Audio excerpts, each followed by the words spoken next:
asalaamaaleykum wa rahmatullah yéen ñi ñuy suivre ci seen chaîne sama xalaat ñu ngi leen di nuyu di leen ziar bu baax a baax di leen fàttali yéen ngi seen programme plante de la semaine plante de la semaine nag wala arbre de la semaine mooy rek gàncax wala garab goo xam ni day sax fii ci Sénégal professeur Ousmane Ndiaye bu ko defee ñëw waxtaanoon ci wax ñu yan mooy ay njariñ yi nga xam ni am na ci wàllum surtout faj lay jiital bu dee nag garab goo xam ni am na lu mu ci xam ci wàllum économie tam des fois mu ñëw partagé ko.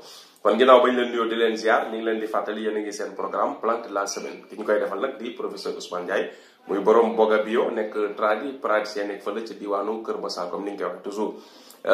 ku yem ci vidéo bi tam am vidéo yoo xam ni bëgg nga koo xam wala ay feebar yoo xam ni bëgg nga ci am ay information da ngay tàppe turu feebar bi ci YouTube teg ci professeur Ousmane Ndiaye sama xalaat waaw vidéo ba dina ñëw parce que feebar yi ci baree bari yi gën a sonal Sénégalais yi def na ci ay vidéo def ci ay leeral indi ci ay solution ci wàllum médecine traditionnelle.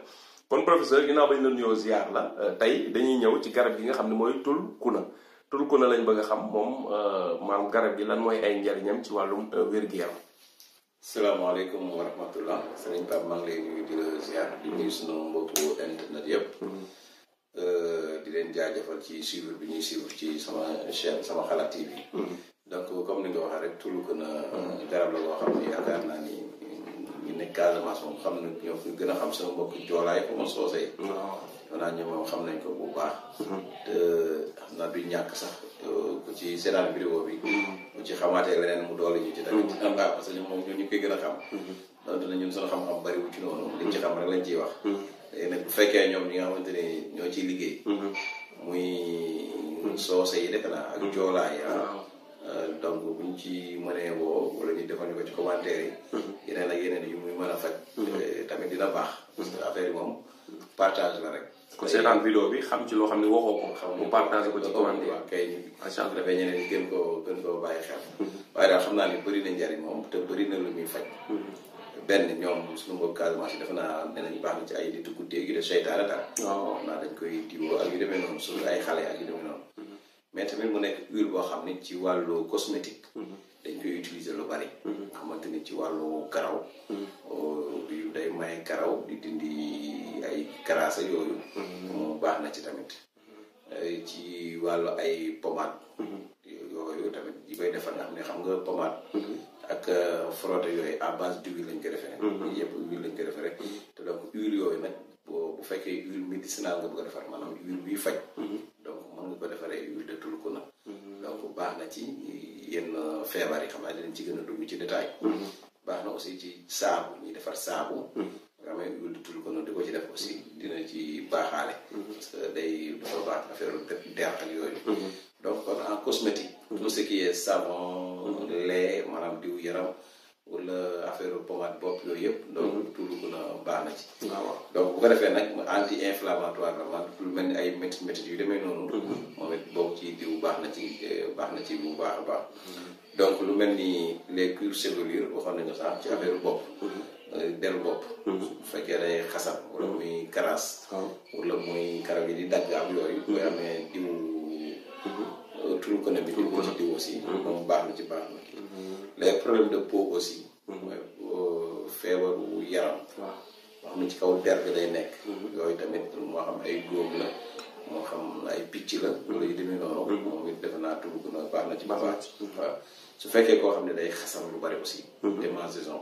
xam ne yaram bi day xasan tamit di ko diw baax na ci. ci wàllu estomac. tamit di ko naan baax na ci mais nag dafa weex moom. ñi ko ñemee naan bariwul. waaw dafa weex mais joolaa yi ñoom dañ koy naan def nañu bari. am ñoo xam chaque jour bu ñu xëyee naan ko. man gis naa ko xam ne sax butéel bu ndaw boobu lay naanandoo xaw ma nag. bu bëri waaw. te dafa weex am na ñoo xam ne nag capuchon bi. waaw la ñuy def naan. am na benn làkkat moo doon jox benn technique. ni boo koy naan da ngay fexe ba bu mu laal sa làmmiñ daal. pour cafka bañ laa soxla bi quoi lay wax xam ne ñoom am na ñoo xam technique boobu lañ ko naanee. waaw dañ ko sànni ci biir rek mu dem. dañuy téen rek sotti ko directement rek mu dem waaw. parce que dafa weex quoi bu laalee fii rek moom. dootoo ko kii mais am na ñoo xam ne nag tàmm nañ ko boo xamante ni moom. taf ko du seen problème. léegi ñi nga xam ne dañoo amee asthme. aussi bu ñu amee tulkuna jaxase ko ak lem. bati ko. di ko jël par kudd. suba ak ngoon. moom it baax na ci.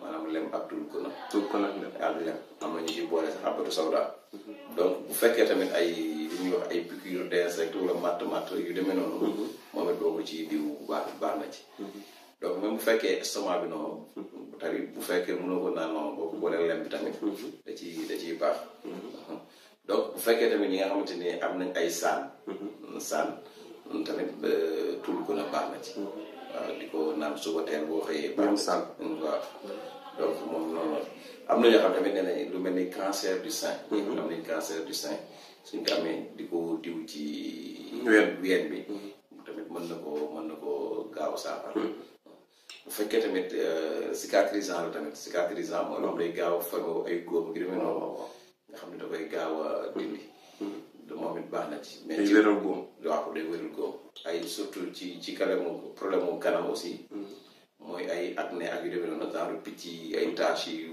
nekk ci kanam yi moom it di ko ci def baax na ci waaw yooyu daal man sama xam foofu la toll ci tëlu ko na waaw baax na bariwul ci nekk waaye mu nit ko may wax li nga xam rek léegi ci des nag moom ku am leneen lu ñu ci yokkal léegi ci garab yi ci boppam nag moom ay kii am na ay vertu xam yeeg yooyu waaw yooyu tamit bëri na ay vertu mais ci kii bi rek lañ gënoon a ñëw ci huile bi rek parce que huile moo gën a huile bi la lépp lu ñuy jëlee ci garab yi utiliser moo tax waxuñu ci xob yi mais xob yu bëri moom mën na ko saafara donc parce que garab bu ñu fàtte ne tamit garab bu mag la quoi garab bu mag la aussi dina ma ay 30-35 mètres yooyu ci mën na fa egg donc bu ko defee moom it noonu la mel xas beeg kii yëpp am na njëriñ mais le fait que huile bi moo gën a disponible parfois moo tax ñu gën a consacré wu ci huile bi quoi parce que ñu nekk Dakar moom loolu la feneen pour ñu gis garab bi c'est tout un problème c'est vrai waaw mais huile moom yomb na Dakar moom xanaa xaw a cher nag mooy problème bi waaw ñuy jaay kii quoi huile essentielle am na case bi fii kuy jaay yooyu comme yooyu kese lay jaay ay xabdu sawda ay yooyu quoi ay lem xam naa kooku dina koy am waaw ak jaay nekk fii waaw am na ci am maire yi jaay géej gi yeeg yooyu ñu ne Casamance fii ci koñ yi tamit dinañ ko am na ñoo xam jaay ñu dara mais seen kër sax dañ koy jaay noonu rek waaw donc surtout ñu biteel bi téeméer ñu ko jaay téeméer flacon bu ndaw bi moom it waaw bu fekkee tamit ci foire bi tamit bon dina fa gën a bari moom. waaw foire bi actuellement nii foire bi muy tëjagul waaw donc tey nga war a tëj xam nga xam naa dañ ko prolongé mais ku dem foire ba nii di nga fa am lu bari donc noonu lay demee. baax na kon loolu yaakaar naa leer na kon. muy tuul ko na. voilà léegi nag ñëwoo ci xas yeeg yooyu tey. mais ci huile bi ñu ciy defarale. comme lépp li nga xamante ni baax na ci garab yi bi ñu ci huile bi. mën nañu utiliser huile bi directement. ok d'accord parce que moom moo gën a yomb. waaw man de am huile bi moo gën a yomb am. waaw par exemple man mii su ma ko soxlawee. huile bi am na fii. waaw case bi fii ñu ko fiy jaay. te par exemple tey xob yi su ma ko bëggoon mënu ma dem ba Casamance wala ma fay yónnee ñu koy utali ba ma yónnee. voilà te jaay ko xob yi comme yàlla xam doy na ñu su bëri xob yi conditions yi ñu koy. conserver baaxul. xob yi su bari boo ko jëndee jaaykat yi des fois boo ko utiliser du la jëliñ dara. parce que dañ koy dem jël weer ko ci naaj ba moo koŋ daal koy jël wala ñu takk ko noonu di kii denc su ko defee am na temps bu mu fay def ay xob la nii rek. waaw voilà mais li ci doon faj dëgg-dëgg ci wàllu médecine nekkatu ci. voilà moo tax bi dañ koy jaay nit des fois mu naan bay bëgg dee ne man lii lañ ma digal naan naa koy bëgg dee gis ma benn résultat. problème de conservation la ñu am. voilà fekk doo gis résultat parce que xob ba moo carton bi ñooyam. waaw kay mooy li may wax ci Pape mooy li may wax ci légumes yi rek. suñ gis nga bu ñu ko toggee ni nga wax ci carton bi noonu la mel. voilà suñ ko toggee ni ñu ko toggee Sénégal. moo carton bi ñoom maanaam nga lekk pour suur rek. kese fees. voilà mais amul la benn vitamine. wala boog vitamine yi wàññeeku na à 99%. donc loolu moom mooy. xam ko tam dafa baax tam. kay xam ko tam def ko baax tam gën a baax xam ngi kese. voilà dem na nit ñi dañ koy xam mais terewul noonu dañuy continuer di def la ñuy def rek voilà. doo comprendre daal voilà mais ñu jaay yeneen daal xam naa war nañu gën a travail ci loolu ci ni ñuy conserver. waaw c'est que loolu travail bu yaatu la war a nekk. liggéey bu yaatu boo xam ne état moo ko war di mën a def. di sensibilisation waaw ak leen parce que tamit toujours li ma wax mooy sensibilisation dina am ñoo xam ne xamuñu. ñoom dañuy jël rek jaay. comprendre am ñoo xam ne keroog benn waay bu may woo di ma expliquer. naan xam nga fan la demoon mais mi ngi gis nii. ni ñu wéeroo garab yi parce que mais émission bi ñu defoon ci affaire ni ñu wutee garab yooyu. waaw boobu la seetaan moo koy expliquer quoi. mu ni ban xam ban dëkk daal demoon fii mais mi ngi gis ni ni ñu wut daggee garab foofu weer ko ci naaj wi lay ko ba pare wu nee na muus di fa jaar waaw muus di jaar ci garab yi doxo seen soxla waaw nee na est-ce que fa saw la dara nga pare woon ko mu xaar te mu wër ma ne lii bu paree moom boo motuwul ci jaaykat yi la jëmaat yooyu noonu nee na donc loolu mooy kii bi quoi c'est ça voilà problème bi problème conservation waaw des fois nit da nga koy digal dara mu dem jënd ko di naan bay bëgg a dee lu résultat mu ne xam na lu muy wax gars yi dañuy wax rek man lii dara la jëriñu naan naa koy bëgg a dee jëriñu ma dara fekk na la nga jënd moom nga xooñoon benn mouchoir ci ndox mi di ko naan ñooy ok effectivement voilà ay xob kese la ñu jaane lu bokkul voilà daa digal naa ko benn femme benn garab mu na mu jënd ko dem naan naa am résultat ma ne ko non kon du moom mais gis nga bi mu jëndaat bi mu newee waaw ma ne ko da ngay changé fi nga doon jëndee nga demaat feneen nga dem faneen ku sérieux mu demaat feneen jënd même dafa ñëw takk rek commencé gis résultat ma ne ko ay gis nga garab yi ma garab yi sax bokkuñu ma ne ko noonu la waaw kay lam la jaay moo baax waaw yow xamoo xob waaw kay nga dem waa ji amu ko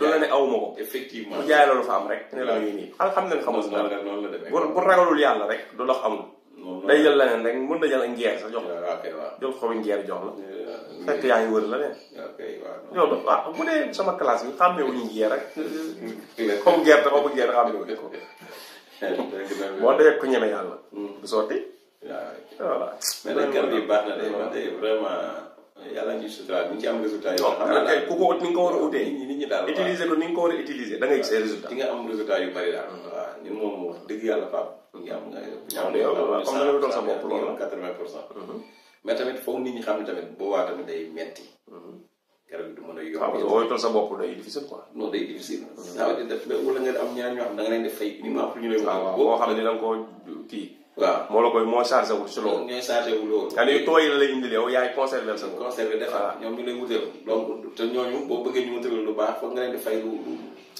lu baax quoi waaw donc xam nga Sénégal boo bëggee liggéey te nay doo liggéey waaw man noonu laay liggéey ñi may bindal ak ñi may kii yëpp da nga leen di fay loo xamante ni moom ñoom sax dañ naan dal nañ ci waaw mais bu ko defee yow loo bëgg dañ la koy defal waaw léegi nag yow booy def loolu ba pare garab yi mënoo ko jaayee lu yomb waaw c'est vrai parce que su fekkee yow da ngay doon dem mënoo dem nga yónni waaw ki nga yónni nga bëgg mu defal la teg li nga bëgg waaw foo tam xolam foo nga xool ñu sérieux tamit waaw lu ñëpp ko mën tamit voilà ñëpp ko mën tamit donc loolu mooy problème léegi nag nga bëgg a am ñu la nekkal waala bëgg am ñu la nekkal Casamance bëgg am ñu la nekkal fay nga bëgg leen di leen fay non du yomb da ngay dem yow da ngay bëgg a bàyyi sax parfois nit ñi noonu duñ comprendre waaw li si ginnaaw yëpp duñ ko xam duñ ko xam waa kay duñ ko xam yenn saa nga tase ko xam daal nag non yow garab olof ni mu yombee ma ne ko non man garab yi may fajee waaye ngeer ak yii de yow nga xam maanaam dafa am garab yoo xam dafa jafe-jafe ay ñax même bu dee ngeer sax ngeer bi ñu saam ci marché bi parce que yow da ngaa dem utal yow sa ngeer bi nga utal sa bopp nga respecté procédure bi ñu ko war a utee du bokk ak ci dem rek tagg ngeer bi indi mais bokkul sax bi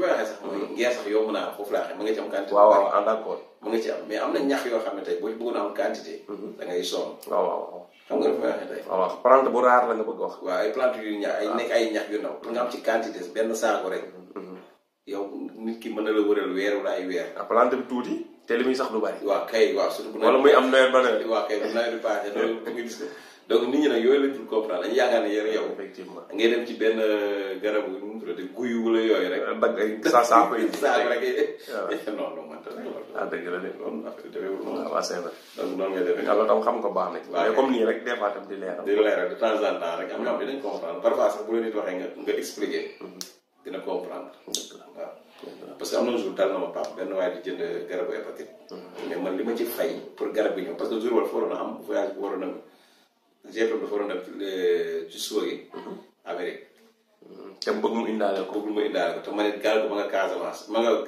Waalo mais li ma ci fay man moo ëpp sax li ma fay mais pour yow na ko yóbbu rek waaw ma ko ba pare waaw man li ma ci fay man pour mu ñëw parce que defe naa pour mu ñëw man fay naa ci ëpp 60 000 parce que da nga kaa accéléré da nga kaa accéléré ñu indi ko direct waaw te moom li ma fay 40 000 ma fay mais boobu comme sa kàddu dem na ba pare waaw kay waaw nga respecté ko waaw mu ñëwaat nga dëgg jaar fay kii bu dem mais yooyu yëpp rek nit ki duñ ko da ngay noppi waale ni nga xam moom fi ne jox nga ko garab bi jox na la 40 000 am jeex na waaw jàpp na ne boo yow na garab 40 000 laa ko jox fekk na yow garab yaa ngi dépense 60 000 yaa ngi ci bëgg a dee waaw noonu la ko mën a xam ndeysaan yu bari ci àdduna noonu la léeg-léeg day nit koo xam ne day souffrir ci benn affaire ci pour yeneen nit jëriñu mais nit ñi duñ ko mën a xam te moom du ko mën a wax xam nga démb la nu ma gën a dafa am benn femme bu fa ñëw dagg liggéey toog ma jox ko garab fekk bi mu njëkkee ñëw fayul dafa dagg ticket rek ma jox ko garab rek waxuma ñaata ma bàyyi mu dem mu pare ma garab yi ba cher man ko nangam la ma professeur bi dama xam ko bi passé man ko non ni nga ñëwee la comme nga xam woon prix yi yow dagg nga ticket jox naa la garab yi laajoo ma ko dara ma bàyyi la mu nga bàyyi ma yow la wax nit ñi dara nii nga bàyyi ma nii garab yi tax a taw rek ma ne ko non garaaw am mu la dee bàyyi lu ma amati dugal ma ne ko non garaaw c'est-à-dire bëggee tamit bu ko wanee ci. waaw faj àndul ak loolu. àndul ak loolu. xaalis bi ci la parce que tamit comme li may wax rek médecin yi nekk hôpital. bu ñu toogee ñetti weer fay ñu leen léegi ñu génn di manifester. wala ñuy grève parce que tam dañ foofu loolu la ñuy yóbbu seen kër. mais faj bi ñu war a faj nit ñi la ñu war a jiital. waaw ñii faj tam traditionnel loolu la tam wér nit ñi la ñu war a jiital. donte il faut nga am xaalis boo dundee. parce que da ngaa jël sa dund yëpp consacré ko ci lii. il faut nga ci gagné en contrepartie looy dundee. mais bañ a jiital ut alal. waaw jiital wér gi. voilà loolu la loolu dafa am solo kon macha allah kon am na solo professeur ñu lay remercier disponibilité bi dina bàyyi nga tàggu ñi ñi seetaan ba vidéo bi ñëw nga xam ni mooy céréale de la semaine incha allah. waaw bari jërëjëf Pape comme ni ñu ko waxee woon rek ñu ngi nuyu ñëpp di leen baalu àq ci kàddu yi parce que tamit wax moo yombul. ma benn góor waxoon rek dañ ma boo nekkee ci mbooloo soo nee dama ni nee na raw nga ñaari buum di nga wax ba yeew sa bopp wala ngay wax ba yeew mbooloo mi.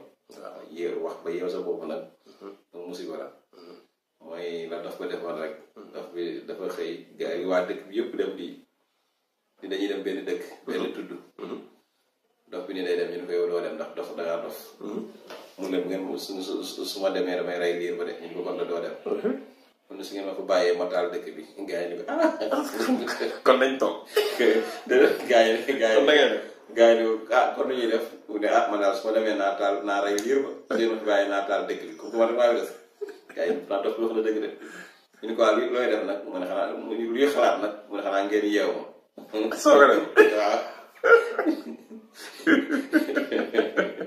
ñëpp xalaat wax na dëgg de ñu yeew ko ci garab gi moom ñu ko soo ko def dem benn waa romb ko naan looy def fii mun xanaa wax lu ëpp rek man kaa parce que moo ni yeew leen ma kay waaye tamit ñu bàyyi xel ci loolu mais kooku moom professeur ma laaj Diop la sant wala Ndiaye. kooku kay Diop la sant. jërëjëf am Diop yi. comme baax na joxe rendez-vous ñu si am vidéo bi incha allah. jërëjëf merci.